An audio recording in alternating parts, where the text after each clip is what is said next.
함께 한번 기도하겠습니다.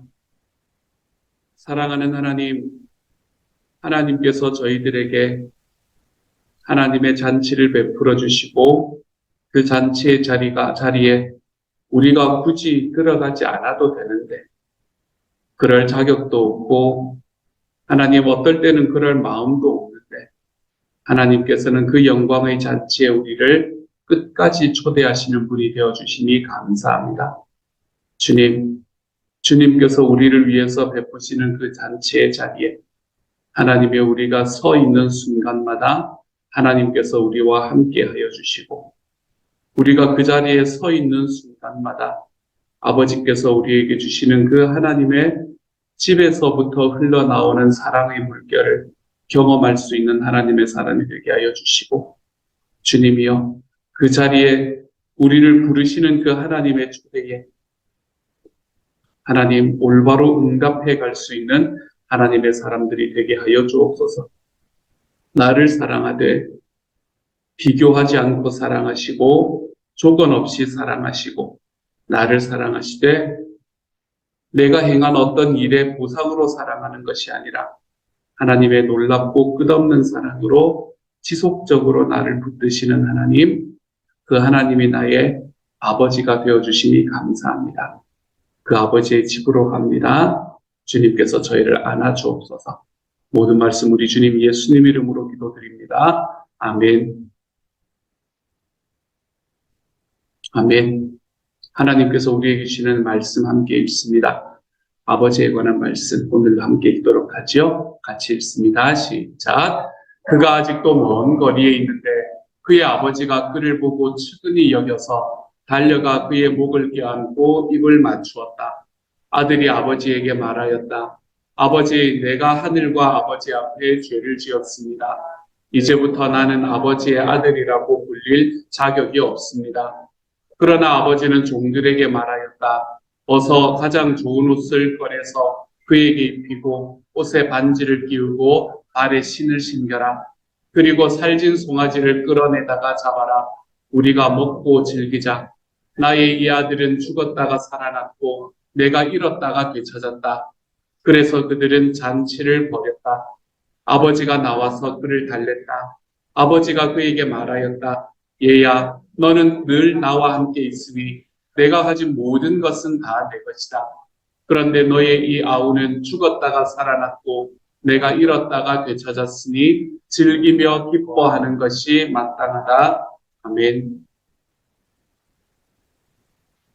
렘브란트는 오늘 우리가 읽은 그리고 작은 아들의 묘사와 큰 아들의 묘사를 따라서 아버지는 물론이고 현장을 지켜보고 있던 이 두 남자에게까지도 호화로운 의상을 입히고 있는 것을 보게 됩니다. 뒤편에 보이는 어렴풋이 보이는 두 여인은 농가보다는 아마도 왕궁의 일부처럼 보이는 이 아치에 기대고 있는 것을 또한 우리는 볼 수 있게 되죠. 이 노인이 입고 있는 호화로운 복장 그리고 이 안에 있는 화려한 실내 장식 이런 것들은 거의 앞을 보지 못하는 두 눈과 슬픔에 찌들어 있는 얼굴, 구부정한 자세 등 여러 가지 오랫동안 고통을 겪었음을 보여주는 장치들과 선명한 대조를 이루면서 아들을 기다렸던 이 아버지가 그냥 농부였던 것이 아니라 아마 큰 부자였을 것이다. 그리고 아마 왕의 자리에 있는 사람이었을 수도 있다. 라는 것을 우리에게 보여주고 있습니다. 자녀를 사랑하는 한없는 사랑 탓에 아버지는 자기에게 다가온 그 아들이 자기에게 사죄할 수 있는 틈조차도 주지 않습니다. 아들이 준비한 말을 입으로 열기도 전에 그것을 앞질러서 이 아들의 잘못을 용서하십니다. 자식이 돌아온 것만으로도 너무 기뻐서 그 아들의 변명 따위는 다 쓸데없는 것으로 여겨버립니다. 그뿐이 아니지요. 아버지는 단 한마디도 묻지 않고 허물을 덮어주며 그를 반가이 맞아주는 데서 그치지 않고 지체 없이 그를 새로운 인생, 즉 예수님께서 요한복음에서 말씀하셨던 그 풍성한 삶으로 초대를 하십니다. 돌아온 아들에게 새 삶을 열어주려는 마음이 얼마나 간절한지 이 아버지의 마음이 조바심이 일어나고 있는 것처럼 보여요. 아무리 좋은 걸 주어도 성에 차지를 않습니다. 그래서 그가 가지고 있는 것 중에 가장 좋은 것만을 골라서 선물로 주기 시작을 합니다. 작은 아들은 돌아오면서 나는 일꾼 대접만 받아도 얼마든지 감수할 준비가 되어 있다 라고 생각을 했지만 아버지는 특별한 손님을 위해서 따로 마련해둔 겉옷을 내오게 만듭니다. 아들은 스스로의 자격이 없다고, 자기는 자식의 자격이 없다고 생각했지만 아버지는 그의 손가락 하나하나에 가락지를 띄우고 신발을 신겨주십니다. 그를 사랑하는 아들로 인정하고 그를 상속자의 지위로 다시 회복시켜 주신 것이지요. 특별히 신발에 담긴 이야기가 참 재미가 있습니다. 여러분, 새 신에 담긴 상징적인 의미를 우리가 이해를 해본다면 우리가 이 의미를 좀 더 분명히 알 수 있어요. 많은 경우에 맨발이라는 것은 가난, 더 나아가서 종속되어 있다, 노예다라는 것의 상징을 의미합니다. 신발은 뱀에게 물리는 것을 막아주고 안전을 보장하고 그에게 능력을 제공합니다. 쫓기는 처지에 있던 사람이 다른 사람을 쫓는 입장이 되게 해요. 가난한 사람에게는 신발을 신는다라는 것이 이제 내 생활이 일정한 수준에 올라갔다라는 것을 말하는 증거가 되기도 합니다. 그걸 노래한 흑인 연가가 있어요. 이런 가사입니다.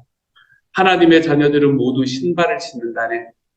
하늘나라에 가면 나도 신발을 신을 거야. 하나님 나라를 마음껏 돌아다녀야지. 라는 이런 가사들을 바라보면 신발을 신는다라는 것이 얼마나 큰 특권인가 하는 걸 알 수 있게 돼요. 하늘 아버지는 아들에게 자유, 즉 거룩한 자녀의 자유를 상징하는 표지들을 덧입히기 시작합니다. 주님은 어떤 자녀도 일꾼으로 또는 노예로 삼지 않으시는 분이십니다. 자기의 아들과 딸에게는 영광의 옷을 입히고 상속자의 반지를 끼우고 명예의 신을 신기시는 분이 바로 우리 아버지가 되시는 거지요.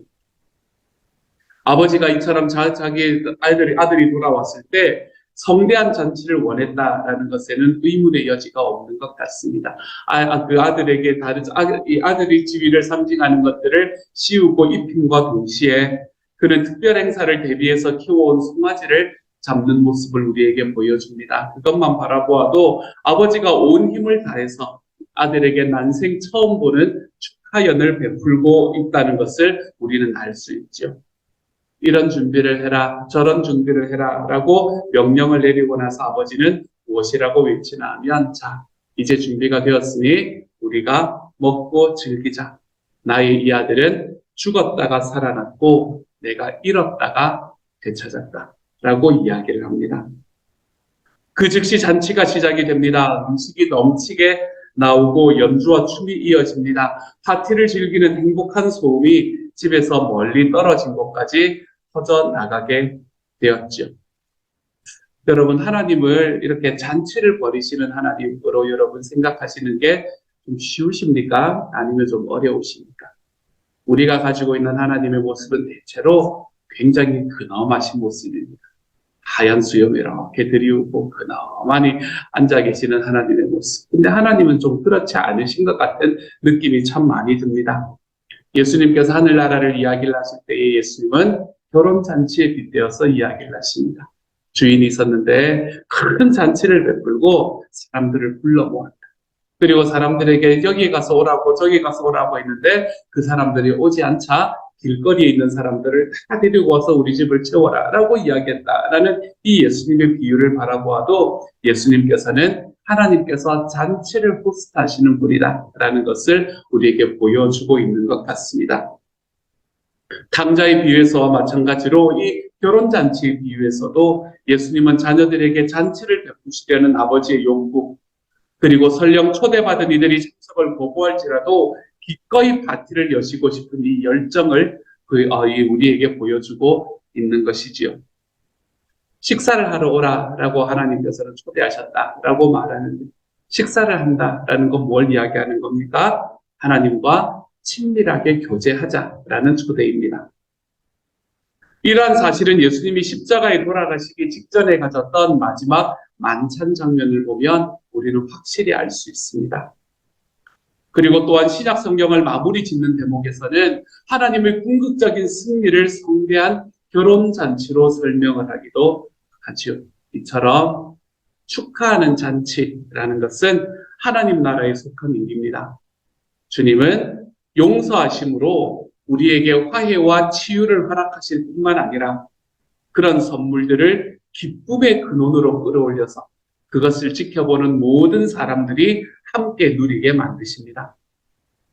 예수님께서는 죄인들과 더불어 먹는 이유가 무엇입니까? 라고 묻는 이 바리새인의 질문에 대답하시기 위한 대답을 하시다가 이 비유를 하시게 되는데, 거기에 나오는 세 가지 비유를 들려주시는 그 비유 속에서 하나님은 하나같이 크게 즐거워하며 그 기쁨에 동참하도록 다른 사람들을 초대하는 장면이 나옵니다.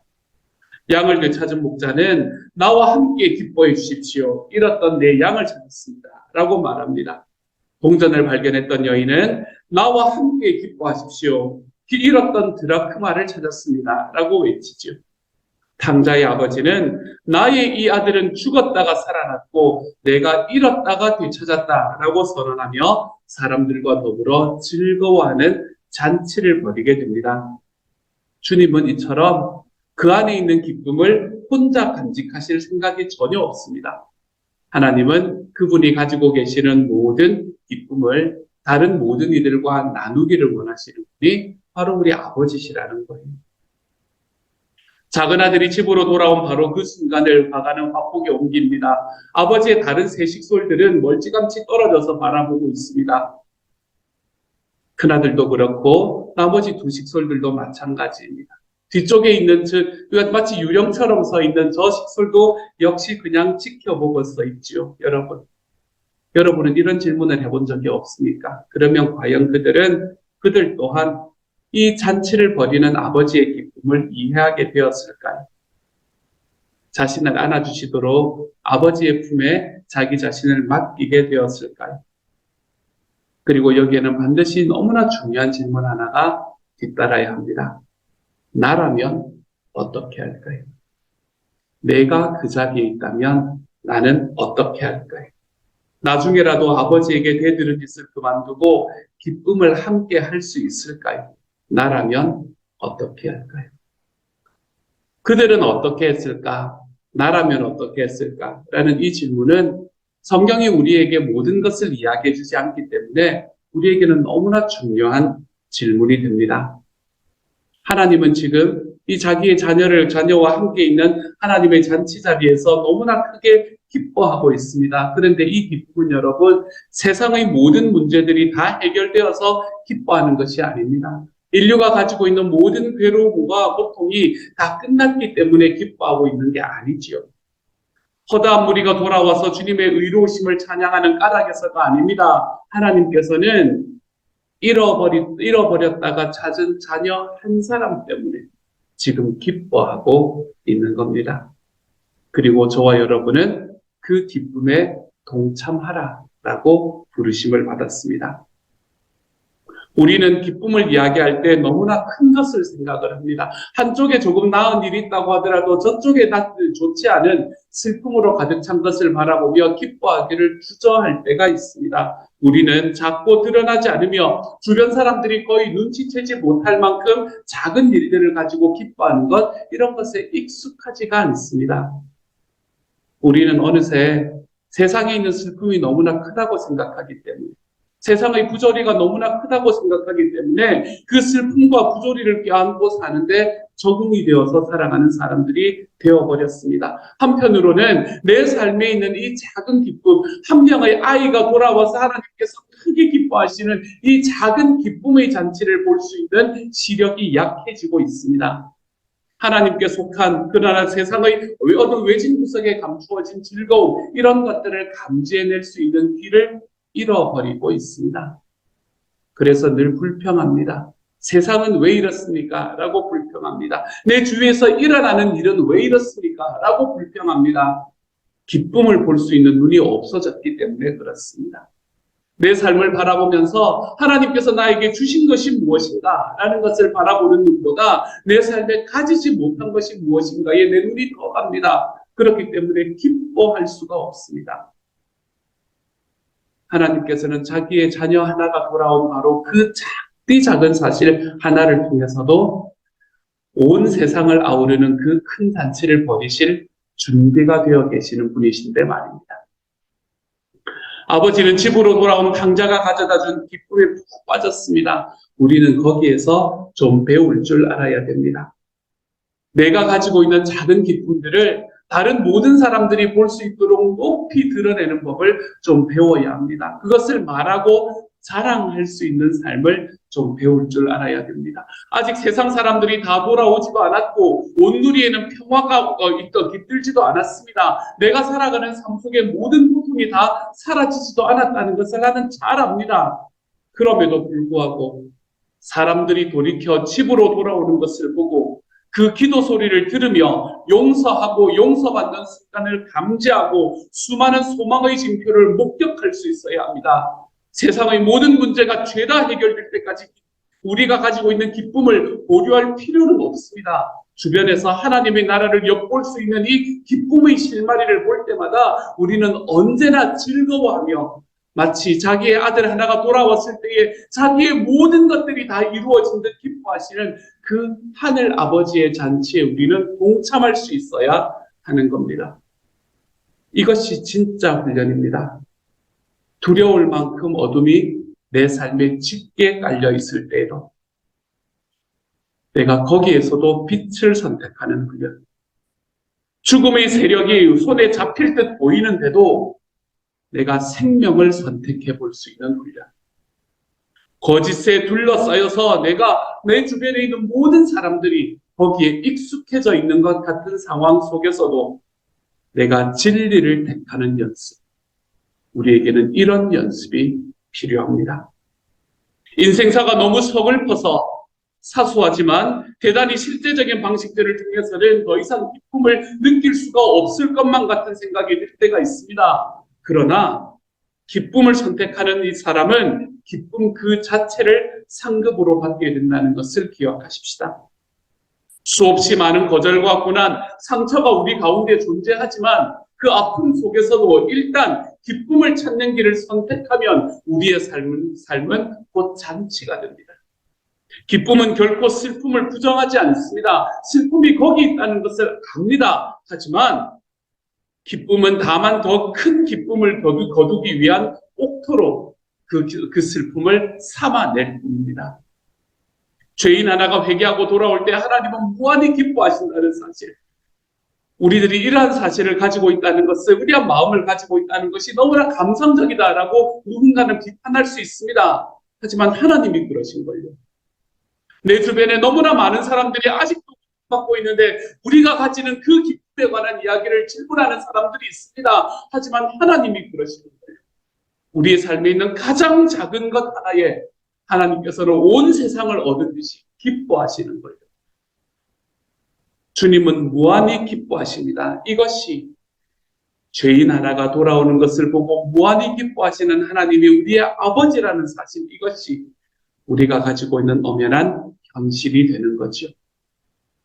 하나님의 눈으로 보면 단 한 차례의 은밀한 벽에 사심이 담기지 않는 소소한 사랑의 몸짓 하나, 또는 진정한 용서가 이루어지는 지극히 짧은 순간만으로도 주님으로 하여금 그분의 보좌에서 내려와서 집으로 돌아온 아들에게 달려가며 거룩한 기쁨에 겨워 내지르는 환호성으로 하늘나라를 가득 채우기에 충분하다는 겁니다. 우리가 하나님 앞에 뭔가 큰 일을 할 필요가 없습니다. 그럴 이유가 없습니다.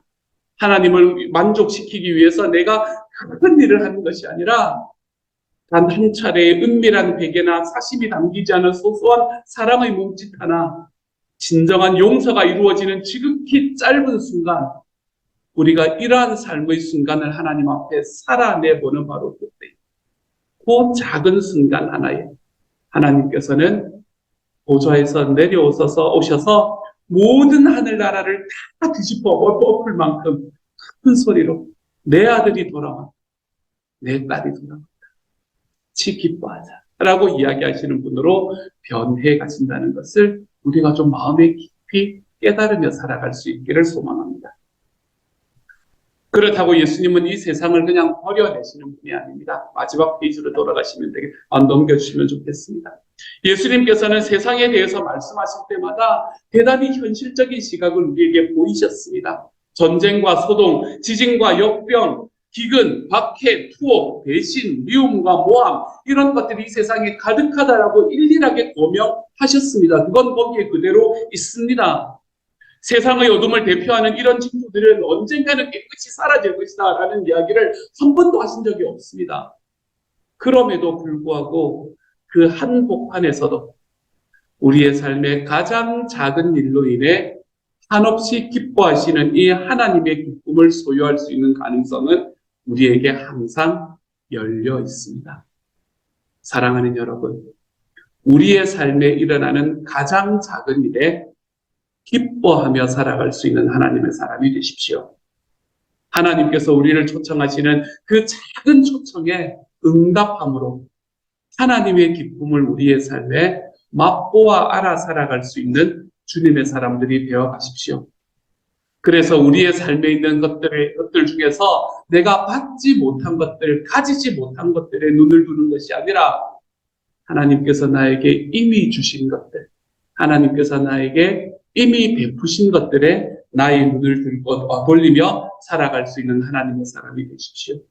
그래서 하나님은 가장 작은 일에서 기뻐하시고 잔치를 베푸시는 분이 내 하나님이라면, 그리고 그 하나님의 잔치에 자기와 함께 있는 이들을 초청하시는 분이 우리의 하나님이라면, 그 하나님의 잔치 자리로, 그 하나님의 기쁨의 자리로 사랑하는 여러분, 한 걸음을 들여내보며 살아갈 수 있는 하나님의 사람이 될 수 있기를.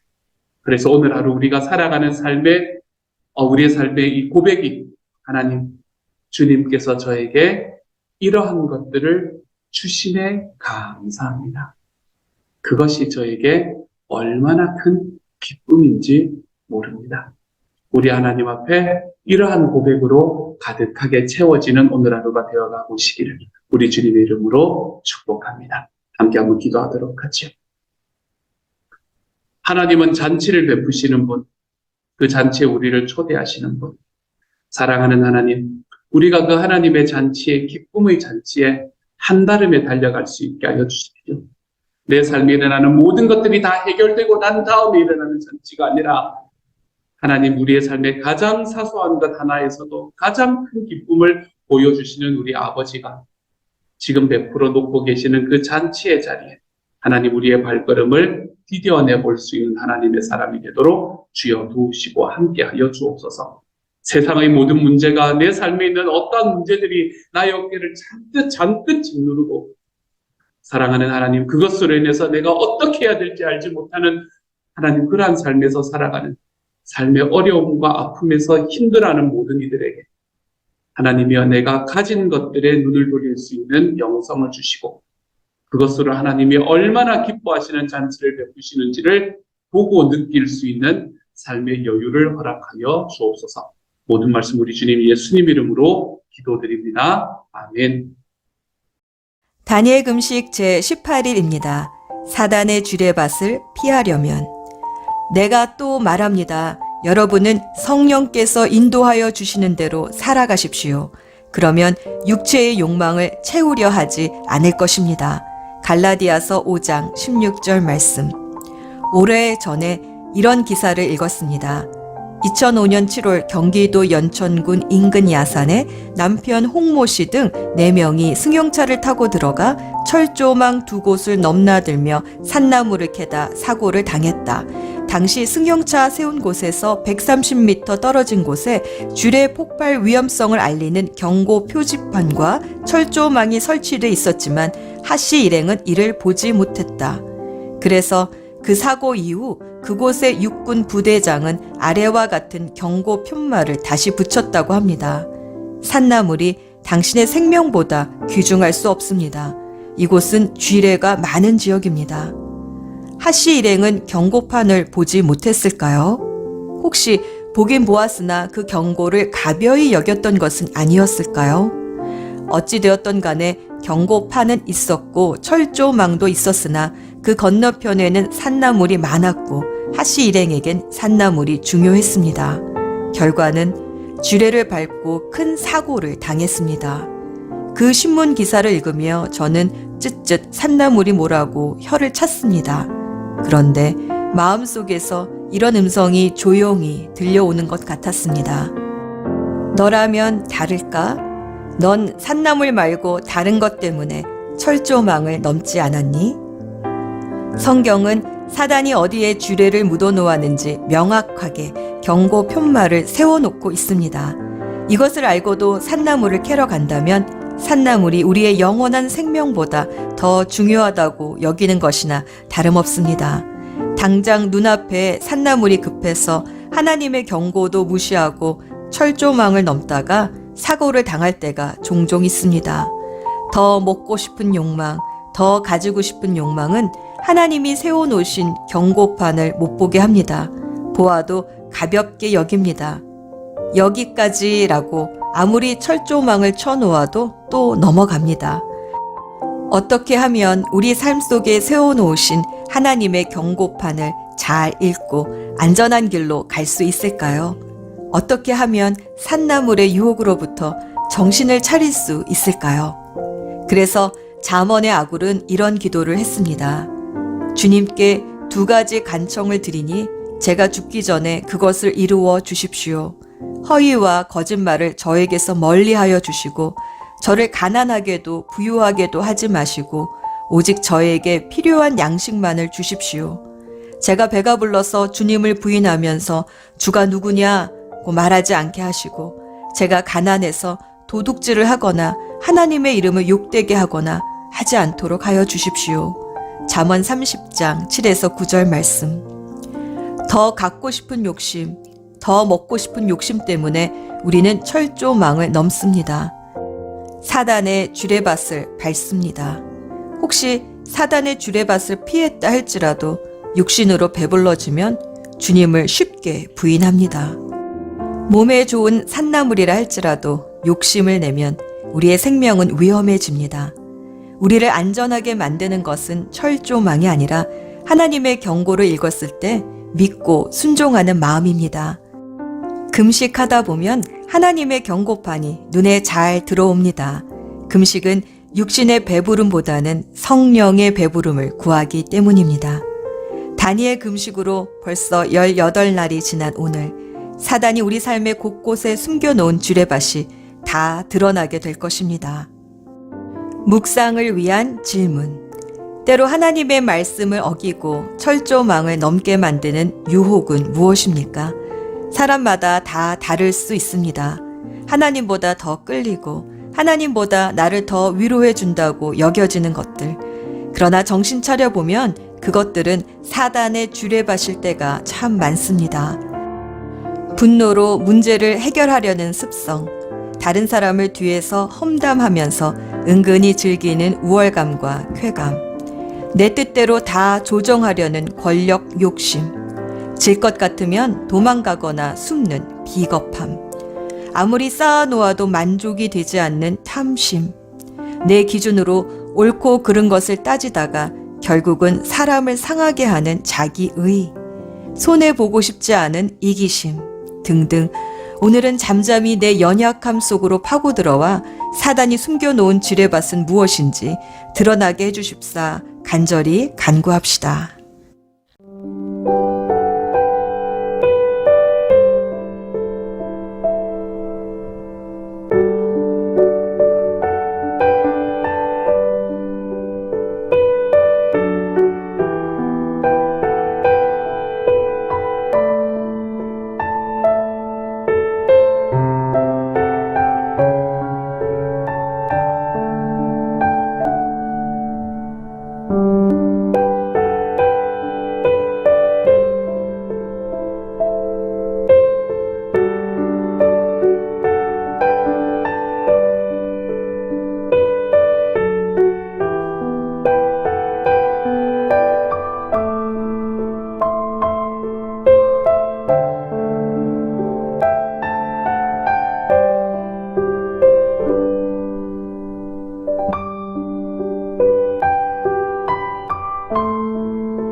오늘의 기도 포커스. 오늘은 나의 연약함을 위해서 기도합시다. 고린도후서 12장 9에서 10절 말씀. 그러나 주님께서는 내게 이렇게 말씀하셨습니다. 내 은혜가 내게 족하다. 내 능력은 약한 데서 완전하게 된다. 그러므로 그리스도의 능력이 내게 머무르게 하기 위하여 나는 더욱더 기쁜 마음으로 내 약점들을 자랑하려고 합니다. 그러므로 나는 그리스도를 위하여 병약함과 모욕과 궁핍과 박해와 곤란을 겪는 것을 기뻐합니다. 내가 약할 그때에 오히려 내가 강하기 때문입니다. 때로 내가 부끄러워하던 나의 연약함이 주님을 의지하게 만드는 강한 부분임을 아십니까? 더 배우지 못해서, 더 가지지 못해서, 더 건강하지 못해서, 아직 결혼도 못하고 혹은 자녀도 없어서 때로 기도 죽고 왠지 불편하고 자존심도 상하고 그런지도 모릅니다. 그러나 우리 주님은 결코 실수가 없으신 분이십니다.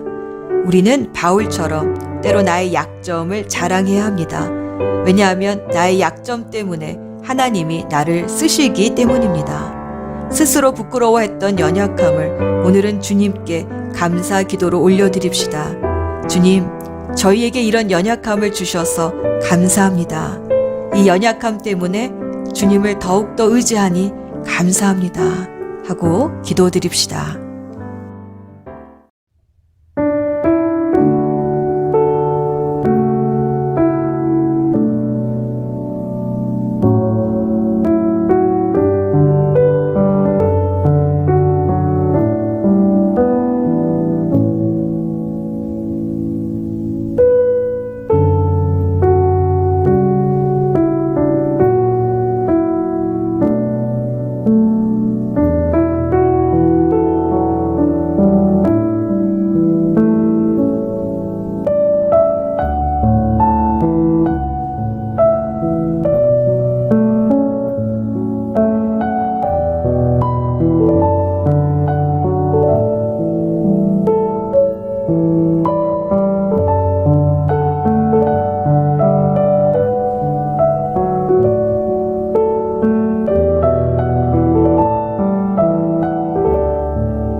이제 마무리 기도합니다.